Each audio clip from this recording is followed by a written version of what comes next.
பிரியா, ஒரு வழியா நம்ம வந்து 2025க்கு சக்ஸஸ்ஃபுல்லாக லேண்ட் ஆகிட்டோம்னு நினைக்கிறேன்.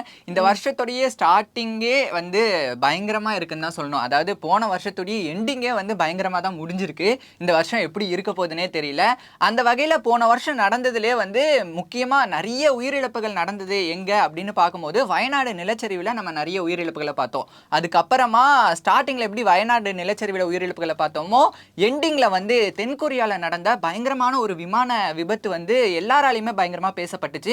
அந்த விமான விபத்துல கிட்டத்தட்ட வந்து அந்த விமானத்துல பயணிச்ச 181 பேர்ல 179 பேர் கிட்ட வந்து இறந்துட்டாங்க. 2 பேர் தான் வந்து பொழைச்சிருக்காங்க.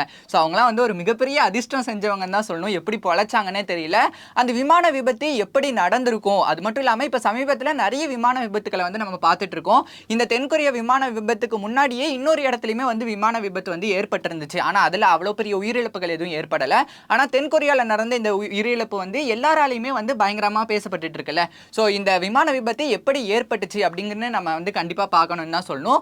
அதுக்காக தென்கொரியாவில் இருக்கக்கூடிய விமான நிபுணர்கள் எல்லாருமே இந்த விமான விபத்து எப்படி ஏற்பட்டிருக்கலாம் அப்படின்னு சொல்றாங்கன்னா, ஸோ பொதுவாகவே இந்த பேசஞ்சர்ஸ் எல்லாருமே வந்து 2 கிளாஸ் மொத்தமாக வந்து ஃப்ளைட்டில் மொத்தமாக 3 கிளாஸ் வந்து இருக்கு. ஃபர்ஸ்ட் வந்து அந்த ஃப்ளைட்டுடைய ஃப்ரண்ட் பகுதியில் வந்து பிஸ்னஸ் கிளாஸ் வந்து இருக்கும். ஸோ அது வந்து நமக்கு பிஸ்னஸ் கிளாஸ்ன்னு சொல்லும் போதே தெரியுது பயங்கர ரேட்டாகவே இருக்கும்.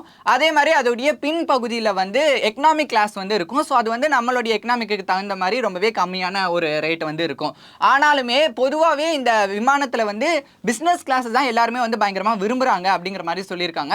எதுக்காக அப்படின்னு பார்க்கும்போது கால் வைக்கிறதுக்கெல்லாம் சரியாக இடம் இருக்காது. அதே மாதிரி கழிவறைகள்லாம் வந்து சரியாக இருக்காது. அதே மாதிரி அவசர காலகட்டத்தில் வந்து உட்காரதுக்கு சரியான இடங்கள் இருக்காது. அப்படிங்கிறதுக்காக எல்லாருமே வந்து பிஸ்னஸ் கிளாஸ் தான் பயங்கரமாக விரும்புகிறதா சொல்லியிருக்காங்க. ஆனால் என்னதான் எல்லாரும் பிஸ்னஸ் கிளாஸை விரும்பினாலும் இது எல்லாமே நம்மளுடைய கம்ஃபர்டபுள் ஜோன் தான். நம்ம வந்து முன்னாடி உட்காந்துட்டு இருந்தா ஓகே, கால் வைக்கிறதுக்கெல்லாம் நிறைய இடம் இருக்கு, இதனால நம்ம கம்ஃபர்ட்டா டிராவல் பண்ணலாம் அப்படின்றதுக்காக தான் முன்னாடி வந்து எல்லாருமே விரும்புறாங்க.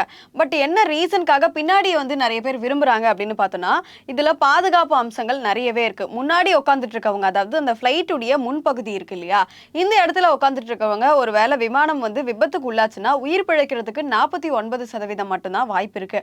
அதே மாதிரி நடுப்பகுதியில, விமானத்துடைய நடுப்பகுதியில உட்காந்துட்டு இருக்கிறவங்க விமான விபத்து ஏற்படும் போது உயிர் பிழைக்கிறதுக்கு 59% வாய்ப்பு இருக்கு. ஆனா இதுல என்ன ட்விஸ்ட்னு பார்த்தோம்னா, அந்த கடைசி பகுதி யாருமே விரும்பாத பகுதின்னு சொல்றாங்க இல்லையா, வால் பகுதி, இந்த இடத்துல உட்காந்துட்டு இருக்கிறவங்களுக்கு வந்து 69% உயிர் பிழைக்கிறதுக்கு வாய்ப்பு இருக்கு. இதுல உயிர் பிழைச்சவங்க 2 பேர் தான் சொன்னேன் இல்லையா, அந்த உயிர் பிழைச்சவங்க எங்க உட்காந்துட்டு இருந்தாங்க அப்படின்னு பார்க்கும்போது விமானத்துடைய வால் பகுதியில தான் உட்காந்துட்டு இருந்திருக்காங்க. அங்க ஒரு கழிவறை இருந்திருக்கு. அதுக்கு பக்கத்துல இருந்த லாஸ்ட் அந்த 2 சீட்ல தான் அவங்க உட்காந்துட்டு இருந்திருக்காங்க. இந்த விமானத்துல 2 பேர் மட்டும் உயிர் பிழைச்சாங்கன்னு சொல்றாங்க இல்லையா. இவங்க 2 பேர் யாரு அப்படின்னு பார்க்கும்போது ஜேஜு ஏர்கோ நிறுவனத்துடைய விமான நிறுவனத்துடைய ஊழியர் ஒருத்தங்க. இவங்களுடைய பேர் என்னன்னா லீமோ அப்படின்னு சொல்றாங்க. 33 வயசான இவங்களும் குவாங்கோ அப்படின்ற பணிப்பெண் ஒருத்தவங்க, இவங்களுடைய வயது 25ன்னு சொல்றாங்க. இவங்க 2 பேர் மட்டும் தான் உயிர் பிழைச்சிருக்காங்க. இந்த விமானம் இருக்கு இல்லையா, போயிங் 737-800 ஆன இந்த விமானம் வந்து விபத்துக்குள்ளானதுல மொத்த பாகமே, அதாவது விமானத்துடைய மொத்த பாகமே வந்து நெருப்பால மொத்தமா எரிஞ்சு சீர்குலைஞ்சு போயிடுச்சு அப்படின்னு தான் சொல்றாங்க. ஆனா அதோடைய வால் பகுதி மட்டும் அப்படியே இருக்கு. அதாவது வால் பகுதியில் அவ்வளவா எந்த சேதாரமும் ஏற்படல அப்படின்ற மாதிரி விமான போக்குவரத்து துறை நிர்வாகம் வந்து தெரிவிச்சிருக்காங்க. இந்த விமான விபத்துல உயிர் பொழைச்சதா சொல்லப்படக்கூடிய அந்த குவான்கோ அண்ட் லீமோ இருக்காங்கல்ல. ஸோ லீமோ வந்து என்ன சொல்றாருன்னா, இந்த ஆக்சிடென்ட் நடக்கும்போது, அதாவது அந்த ஃப்ளைட் வந்து தரையிறங்கும் போது வந்து நான் என்னோட இருக்கையில போயிட்டு சீட் பெல்ட் எல்லாம் வந்து போட்டுட்டேன். அதுக்கப்புறமா இந்த விமான விபத்து எப்படி நடந்துச்சு அப்படிங்கிறதே எனக்கு தெரியாது. நான் வந்து மயக்கம் அடைஞ்சிட்டேன். இங்க என்ன நடந்துச்சுங்கிறதே எனக்கு தெரியாது. கண் வெளிச்சு பார்க்கும்போது இவ்வளவு பெரிய ஆக்சிடென்ட் வந்து நடந்திருக்கு அப்படிங்கிற மாதிரி சொல்லியிருக்காரு. அது மட்டும் இல்லாம இந்த விபத்து ஏற்படும் போது அவருக்கு வந்து ஃபிக்ஸ் ப்ராப்ளம் வந்து வந்திருந்தாமா. ஸோ அதனால அவர் வந்து இப்ப தீவிர சிகிச்சை வந்து அவருக்கு கொடுத்துட்டு இருக்காங்க. இன்னொரு பக்கம் பணிப்பெண் குவான்கோ என்ன சொல்றாங்கன்னா, அந்த இன்ஜின்ல வந்து தீப்பிடிச்சு எரிஞ்சிச்சு, அதுக்கப்புறமா வந்து ஃபிளைட்டே வந்து வெடிச்சு செதறிடுச்சு அப்படிங்கிற மாதிரி வந்து சொல்லியிருக்காங்க. அது மட்டும் இல்லாம இதனால இவங்களுக்குமே பயங்கரமான காயங்கள் வந்து ஏற்பட்டிருக்கு. முக்கியமா அவங்களுடைய 2 தோள் பட்டையிலுமே வந்து பயங்கர எலும்பு முறிவு வந்து ஏற்பட்டிருக்காமா. ஸோ அதனால இவங்களுக்குமே வந்து பயங்கர தீவிர சிகிச்சை அளிச்சுட்டு வந்துட்டு இருக்காங்க. இந்த முவான் விமான விபத்தை பத்தி ஒரு சிறப்பு குழு வந்து ஆய்வு நடத்தி அந்த ஆய்வறிக்கையை தென்கொரிய அரசு கிட்ட சமர்ப்பிக்கணும் அப்படின்னு சொல்லியிருக்காங்க. இந்த சமர்ப்பணத்துல என்னெல்லாம் இருக்கு அப்படின்னு பார்க்கும்போது, நார்மலா ஒரு ஃபிளைட் வந்து போகுது அப்படின்னா அது லேண்ட் ஆகிற இடத்துல, அதாவது அந்த ஓடுதளத்துல வந்து 240 மீட்டர் அளவுக்கு சுற்றுதளம் இருக்கணும் அப்படின்னு சொல்றாங்க. ஆனா அந்த இடத்துல வந்து 200 மீட்டர் அளவுக்கு மட்டும் தான் சுற்றுப்பாதை இருக்கிறதா சொல்லியிருக்காங்க. இது மட்டும் இல்லாம நார்மலா இப்போ வந்து ஃபிளைட்லாம் லேண்ட் ஆக போகுது அப்படின்னா அங்க வந்து பேர்ட்ஸ் எதுவும் இருக்கக்கூடாது அப்படின்றதுக்காக பறவை எல்லாம் விரட்டுவாங்க இல்லையா, அந்த மாதிரி மாதிரி விரட்டுற பணியிலையுமே வந்து ஒருத்தர் மட்டும் தான் இருந்திருக்காங்கன்னு சொல்றாங்க. இந்த விமானம் விபத்துக்கு உள்ளாகும் போது அங்க இருக்கிற ஒரு காங்கிரீட் சுவர்ல வந்து மோதி தான் விபத்துக்கு உள்ளாகி இருக்கு. ஒருவேளை அங்க காங்கிரீட் சுவர் எதுவுமே இல்லாம இருந்திருந்தா உயிரிழப்புகள் வந்து கொஞ்சம் கம்மி பண்ணியிருக்கலாம் அப்படின்ற மாதிரி சொல்லியிருக்காங்க. என்னதான் இந்த விமான விபத்து ஏற்பட்டதை நோக்கி நிறைய கருத்துக்கள் வந்து எழுந்த வண்ணமாவே இருந்தாலுமே அமெரிக்காவை சேர்ந்த ஒரு விமான போக்குவரத்து நிபுணர் ஒருத்தர் வந்து ஒரு சந்தேகத்தை எழுப்பியிருக்கிறாரு. அவர் யாரு அப்படின்னு பார்க்கும்போது சிகாகோவை சேர்ந்த நிபுணரான இவர் பேர் வந்து ராபர்ட் லிம்போட் அப்படிங்கிற மாதிரி சொல்றாங்க. ஸோ இவர் வந்து என்ன சந்தேகத்தை எழுப்பியிருக்காரு அப்படின்னு பார்க்கும்போது பறவை வந்து மோதினதுனால தான் இந்த விமான விபத்து ஏற்பட்டிருக்கு அப்படின்னு சொல்றதை வந்து எங்களால் ஏற்றுக்க முடியாது அப்படிங்கிற மாதிரி சொல்லியிருக்காங்க. எதுக்காக அப்படின்னு பார்க்கும்போது போயிங் 737-800 ரக இந்த விமானம் வந்து விபத்துக்குள்ளானது வந்து அந்த சக்கரத்தை வந்து பழுதடைஞ்சதுனால தான் இந்த விமான விபத்து வந்து ஏற்பட்டிருக்கு அப்படிங்கிற மாதிரி எனக்கு சந்தேகமா இருக்கு அப்படிங்கிற மாதிரி சொல்லியிருக்காங்க. அது மட்டும் இல்லாமல் இந்த விமான விபத்து ஏற்படும் போது வந்து அந்த ஃப்ளைட்ல வந்து ஆல்ரெடி ஏதோ ஒரு தொழில்நுட்ப கோளாறு வந்து இருந்திருக்கு, அதனால தான் இந்த விபத்து வந்து ஏற்பட்டிருக்கு. இவங்க சொல்ற மாதிரி இந்த பறவை வந்து மோதினது அல்ல இந்த செவுத்து மேல முட்டினது இதெல்லாம் வந்து ஒரு காரணமா ஏத்துக்க முடியாது அப்படிங்கிற மாதிரி இந்த நிபுணர் வந்து தெரிவிச்சிருக்கிறாரு. என்னதான் இருந்தாலுமே இந்த விமான விபத்து ஏற்பட்டிருக்கக்கூடிய அந்த ஜேஜு ஏர்கோ நிறுவனம் இருக்குல்ல, அந்த நிறுவனத்துக்கு வந்து பயங்கரமான நஷ்டம் வந்து இது மூலமா வந்து ஏற்பட்டிருக்கு. ஆல்ரெடி வந்து 68,000 டிக்கெட் வந்து ரத்தாயிருக்கு அப்படிங்கிற மாதிரி வந்து சொல்லியிருக்காங்க.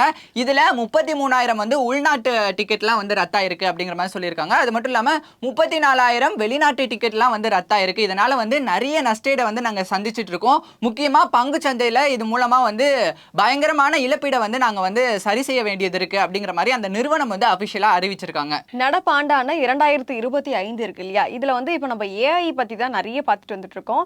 ஏஐ வந்து எல்லா இடத்துலயுமே ஒரு அபார வளர்ச்சி அடைஞ்சிட்டு வந்துட்டு இருக்குன்றது எல்லாருக்குமே தெரியும்.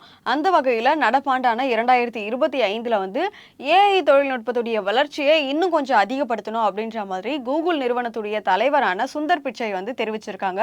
இது எப்போ அப்படின்னு பார்க்கும்போது கலிபோர்னியால வந்து ஒரு ஆலோசனை கூட்டம் வந்து வச்சிருக்காங்க. எதுக்கான ஆலோசனை கூட்டம் அப்படின்னு பார்க்கும்போது கூகுள் நிறுவனத்துடைய ஆக்டிவிட்டிஸ் பத்தி எல்லாம் பேசுறதுக்காக இந்த ஆலோசனை கூட்டம் வந்து நடத்தியிருக்காங்க. இந்த கூட்டத்துல சுந்தர் பிச்சை பேசும்போது என்னெல்லாம் சொல்லியிருக்காரு அப்படின்னு பார்க்கும்போது ஏஐ தொழில்நுட்பத்தை இன்னும் நம்ம நல்லாவே வந்து வளர்க்கணும், இன்னும் நம்ம செயல்திறனை வந்து மேம்படுத்தணும் அப்படின்ற மாதிரி சொல்லியிருக்காங்க. அது மட்டும் இல்லாம கூகுள் நிறுவனத்துடைய முன்னேற்றத்துக்கும் சரி, ஏஐ உடைய முன்னேற்றத்துக்கும் சரி, இது எல்லாத்துடைய முன்னேற்றத்துக்குமே பணியாளர்களுடைய பங்கு வந்து ரொம்பவே அதிகம் அப்படின்ற மாதிரி பேசியிருக்காரு. அது மட்டும் இல்லாமல் அவர் பேசும்போது முக்கியமாக என்ன சொல்லியிருக்காருன்னா, இந்த ஏஐ தொழில்நுட்பத்து மூலமாக நிறைய நன்மைகளை வந்து பயனர்களுக்கு கொண்டுட்டு போய் சேர்க்கணும் அப்படிங்கிற மாதிரி சொல்லியிருக்காங்க. அது மட்டும் இல்லாமல் யூசர்ஸ் சந்திக்கக்கூடிய அந்த சிக்கல்களையுமே வந்து இது மூலமாக தவிர்க்கணும் அப்படிங்கிற மாதிரியும் வந்து சொல்லியிருக்காங்க.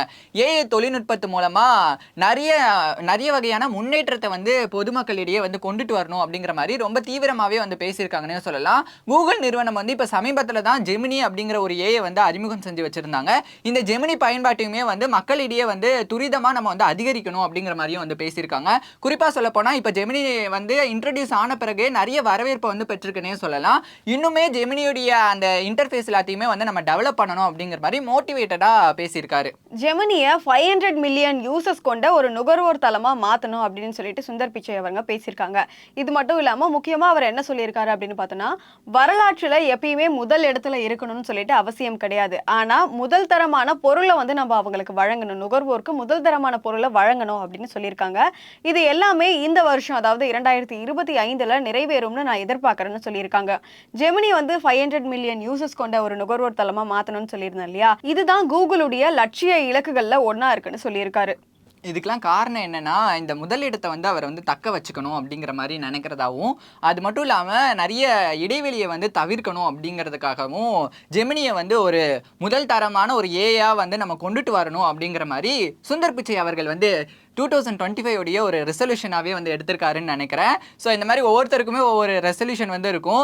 எப்படியும் இந்த ஏஐடைய முன்னேற்றம் வந்து இந்த வருஷத்தில் அதிகமாகவே இருக்கும் தான் நினைக்கிறேன். ஸோ ஏஐடைய முன்னேற்றம் பற்றி இந்த வருஷத்தில் எப்படி இருக்கும் அப்படின்னு சொல்லிட்டு மக்கள் நீங்கள் வந்து கமெண்ட் செக்ஷனில் கமெண்ட் பண்ணுங்கள். கூகுள்னு சொல்லும் போது தான் ஞாபகம் வருது, இந்த சைபர் கிரைம்லாம் இருக்கு இல்லையா, சைபர் கிரைமில் ஈடுபடுறவங்க அதிகமாக யூஸ் பண்ணுற ஒரு தளம் என்ன அப்படின்னு பார்த்தோன்னா அது கண்டிப்பாக கூகுளில் தான் இருக்குது. கூகுள் வச்சு தான் எப்படி சைபர் கிரைம் இது பண்ணலாம் அப்படின்ற மாதிரியெல்லாம் தெரிஞ்சுக்கிறாங்கன்னு சொல்லிட்டு இப்போ இப்போ உள்துறை அமைச்சகம் வெளியிட்ட ஒரு சமீபத்திய அறிக்கையில வந்து சொல்லியிருக்காங்க.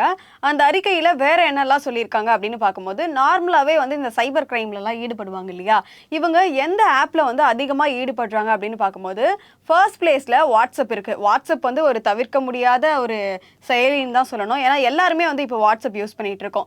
செகண்ட் பிளேஸ்ல வந்து டெலகிராம் இருக்கு. தேர்ட் பிளேஸ்ல இன்ஸ்டாகிராம் இருக்கிறதா சொல்லியிருக்காங்க. இதுல அதிகமா வர்றது வந்து வாட்ஸ்அப்னு நம்ம ஃபர்ஸ்டே சொல்லிட்டோம். வாட்ஸ்அப்ல எந்த அளவுக்கு வந்து இந்த கேஸ்லாம் வந்திருக்கு, இந்த மாதிரியான கேஸ்லாம் போலீஸ்க்கு போகும் இல்லையா, சைபர் கிரைம் போலீஸ்க்கு எந்த அளவுக்கு வந்திருக்குன்னு சொல்லிட்டு 2024 உடைய ஃபர்ஸ்ட் 3 மந்த், அதாவது ஜனவரி, பிப்ரவரி, மார்ச், இந்த ஃபர்ஸ்ட் 3 மந்த்ல 43,797 கேஸ் வந்து வாட்ஸ்அப் மூலமா வந்து சைபர் கிரைமுக்கு மட்டுமே வந்திருக்கான். அதே மாதிரி டெலகிராம் மூலமான சைபர் கிரைம் கேஸ்லாம் வந்திருக்கும் இல்லையா, இது எந்த அளவுக்கு வந்திருக்கு அப்படின்னு பார்க்கும்போது 22,680 கேஸ் வந்திருக்கிறதா சொல்லியிருக்காங்க. அடுத்ததான் நம்ம பார்க்க போறது இன்ஸ்டாகிராம் தேர்ட் பிளேஸ்ல இருக்கு. இன்ஸ்டாகிராம்ல மட்டுமே 19,800 கேஸ் வந்திருக்கிறதா சொல்லியிருக்காங்க. இது மாதிரி நம்ம டே டு டே லைஃப்ல நிறைய யூஸ் பண்ற ஒரு ஆப்ல வந்து இவ்வளோ சைபர் கிரைம் வந்து நடக்குது அப்படின்னு சொல்லிட்டு அவங்க முன்மொழிஞ்சிருக்காங்க. முதலீட்டு மோசடி வந்து ஒரு உலகளாவிய நிகழ்வு அப்படின்னு சொல்றாங்க. அது மட்டும் இல்லாம இந்த பண மோசடி, சைபர் குற்றங்கள் வந்து தொடர்ந்து நடந்துகிட்டே தான் வந்துட்டு இருக்குன்ற மாதிரியும் சொல்றாங்க. அதே மாதிரி இந்த மோசடிலாம் நடக்குதுல்ல, இதுல யாரை வந்து இலக்கா இருக்காங்க அப்படின்னு பார்க்கும்போது வேலை இல்லாம இருப்பாங்கல்ல, ஸோ அவங்க, அதுக்கப்புறமா வந்து மாணவர்களா இருக்கட்டும், ஹவுஸ் ஒய்ஃபா இருக்கட்டும், ஏதாவது ஒரு தேவை இருக்கிறவங்க தான் இதுக்கு வந்து ஒரு இலக்கா இருக்காங்க அப்படிங்கிற மாதிரி சொல்றாங்க. அதாவது கடன் பிரச்சனையோ இல்ல மணி தேவை அப்படின்னு இருப்பாங்கல்ல, ஸோ அவங்க தான் வந்து இதுக்கான இலக்கா இருக்காங்க. அவங்க தான் நிறைய பணத்தை வந்து இவங்க கிட்ட வந்து இழக்கிறாங்க அப்படிங்கிற மாதிரி வந்து சொல்லியிருக்காங்க. அது மட்டும் இல்லாம இந்த சைபர் குற்றங்கள்லாம் வந்து மோஸ்ட்லி எதுலலாம் நடக்கு அப்படின்னு பார்க்கும்போது நீங்க சொன்ன மாதிரி வாட்ஸ்அப், ஃபேஸ்புக், இன்ஸ்டாகிராம் சொல்லிட்டு ஆன்லைன் ஆப் மூலமா நடக்குது. அதே மாதிரி நிறைய பேர் வந்து ஆன்லைன்ல வந்து கடன் வாங்குவாங்க, பார்த்திருக்கியா? ஸோ ஆன்லைன்ல ஏதாவது ஒரு ஆப்ல வந்து ரெஜிஸ்டர் பண்ணி கடன் வாங்குவாங்க. அவங்களுமே வந்து எந்த விதமான ஆதாரமும் இல்லாம கடன் கொடுத்துருவாங்க. ஸோ அதனால வந்து இவங்க மறுபடியும் வந்து கடன் வாங்கிக்கிட்டே இருப்பாங்க.